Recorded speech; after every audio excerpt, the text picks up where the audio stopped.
Outside of love, everything else seems to be a waste of time. I like men. You were accused of inciting and exciting a riot, of being a public nuisance.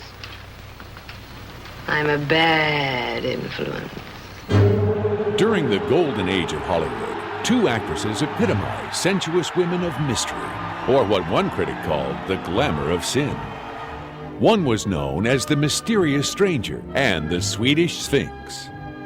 Film critics dubbed her the Dream Princess of Eternity. More often, she was simply the Divine Garbo. The other was called the most glamorous woman in the world. Newspapers labeled her the Empress of Desire, and sometimes fans knew her by the nickname La Dietrich. As sultry cinema sirens, Greta Garbo and Marlene Dietrich projected themselves as sensual beings beyond mere mortals, both on screen and off. Like their screen images, no one could possess them, for they were as unobtainable as light and shadow.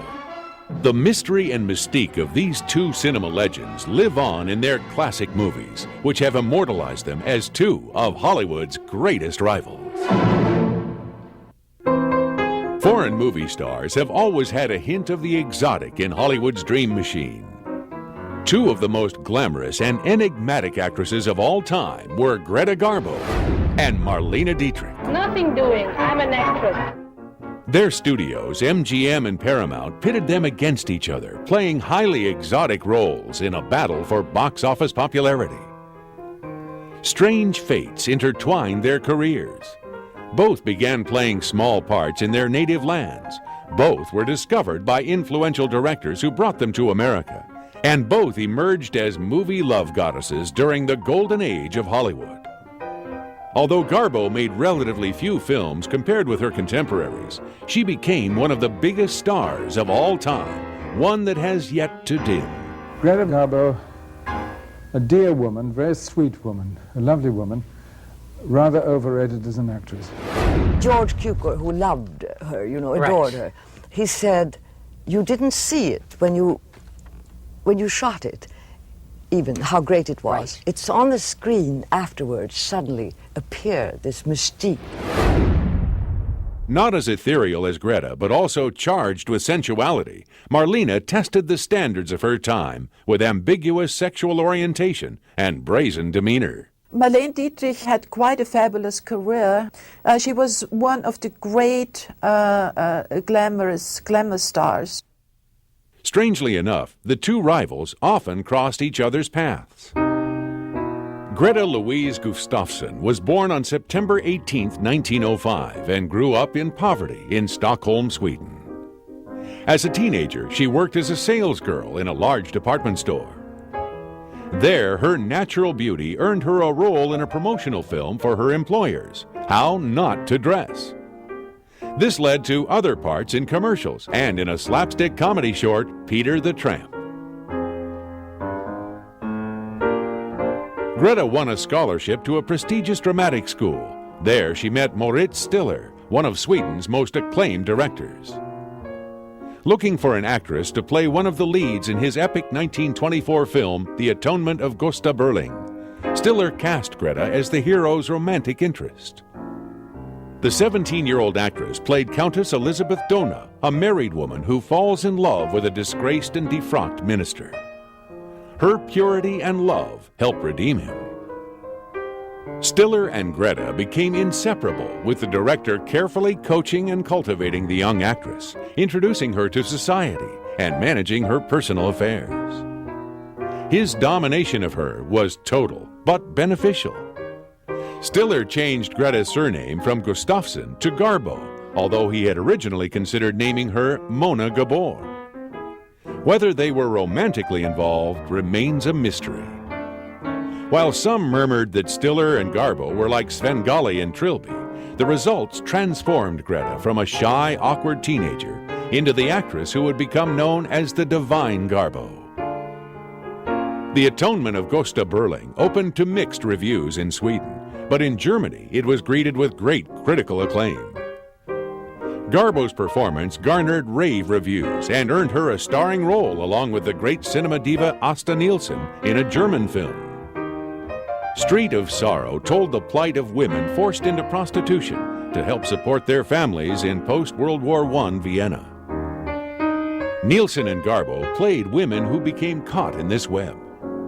Also in the film was an unbilled extra by the name of Marlene Dietrich. Born Maria Magdalene Dietrich in Berlin on December 27, 1901, she grew up in a conservative middle-class home. Her dream of becoming a concert violinist cut short by a wrist injury. She instead pursued an acting and singing career. After a year as a chorus girl, she was accepted in the Max Reinhardt Drama School. In 1924, she married a Czech production assistant, Rudolf Sieber, and a year later they had a daughter, Maria. However, that was the end of anything resembling a traditional family life. Although they never divorced, the couple lived apart for the remainder of their lives. Having suffered the hardships of post-war Germany, Marlene immersed herself in Berlin of the 1920s with its liberated lifestyles, sexual freedom, and social experimentation. Her uncredited role in Street of Sorrow had been simply one of a number of German films she appeared in during the 20s. It marked the only time Dietrich and Garbo were in the same film. When Metro-Goldwyn-Mayer Studios approached Maurice Stiller to direct movies in Hollywood, he accepted only on the condition that his protege Garbo was also signed to a contract. Opposed to hiring the virtually unknown foreign actress, MGM production head Louis B. Mayer eventually relented, though not without complaining, "In America, men don't like fat women." When Stiller and Garbo arrived in Hollywood, studio executives were even less enthusiastic about the awkward girl with the stooped shoulders and droopy eyelids. Even her big feet became a joke around the studio.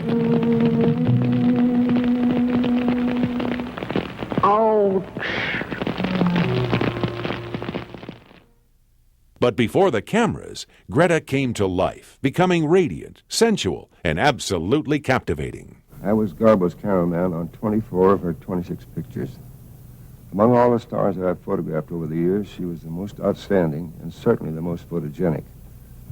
We soon learned that her greatest beauty was her eyes, so we always used as many big close-ups as possible.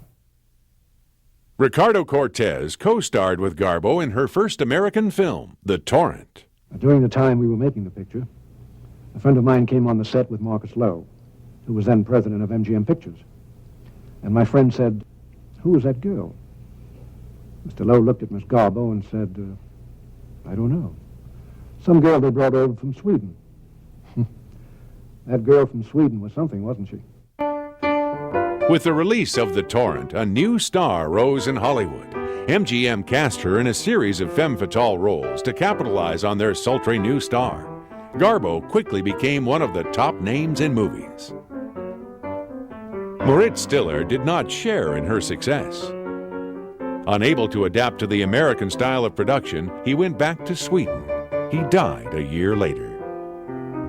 Stiller had begged Garbo to return with him to Europe, and she is said to have regretted her refusal for the remainder of her life. When she learned of his death, she collapsed in a faint on the movie set. The shy Garbo became a reclusive, elusive figure, avoiding the public glare and shunning publicity. This made her all the more mysterious, resulting in increased public fascination with her. During this period, Garbo carried on a romance with the great screen lover John Gilbert. The fireworks between them was obvious on the screen in their first film together, Flesh and the Devil.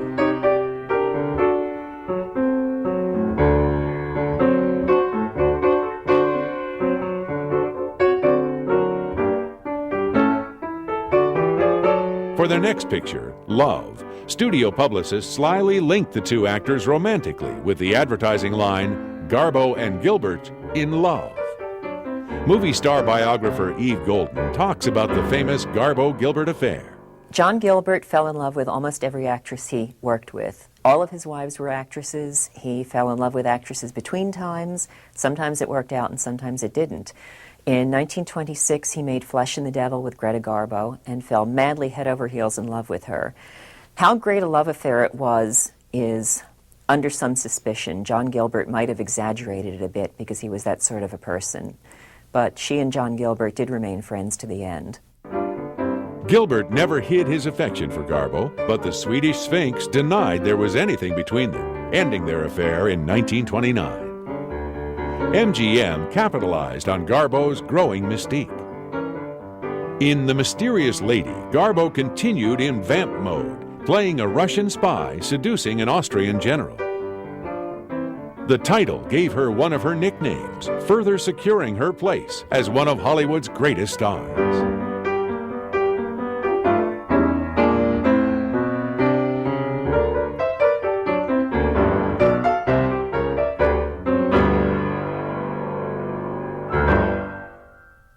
Garbo's popularity would be tested by a cloud looming on the horizon: talkies. Talking pictures were taking over Hollywood, and foreign-born stars such as Vilma Banky and Pola Negri found themselves unemployable because of their thick accents. What would be the fate of the divine Garbo? One of Garbo's closest friends, German actor Emil Jannings, was one of the victims of talkies. Arguably one of the greatest performers in silent films and winner of the first Academy Award for Best Actor, Jannings' thick accent doomed his American film career. He returned to Germany to work with American director Josef von Sternberg on a new talkie, The Blue Angel, to be filmed in both English and German. Jannings starred as the distinguished teacher who becomes enamored of a sexy cabaret singer, Lola Lola. Von Sternberg searched for an actress who could become a sultry siren alluring enough to cause a respectable professor to sacrifice his life's career. He found her performing on a Berlin stage.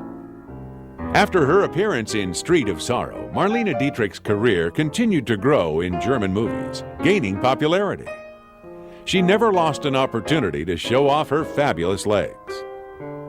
Like Garbo, she was often cast as a femme fatale, and reviewers frequently compared her performances favorably with Garbo's Hollywood pictures. Yet Marlene remained a complete unknown outside her native land until Josef von Sternberg cast her in The Blue Angel.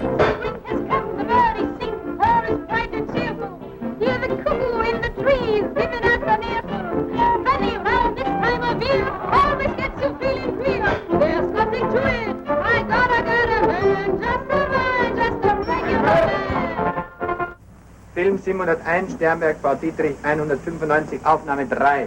A definite bonus was that Marlene Dietrich could speak English, as demonstrated in her screen test. You're the cream in my coffee, you're the salt in my stew.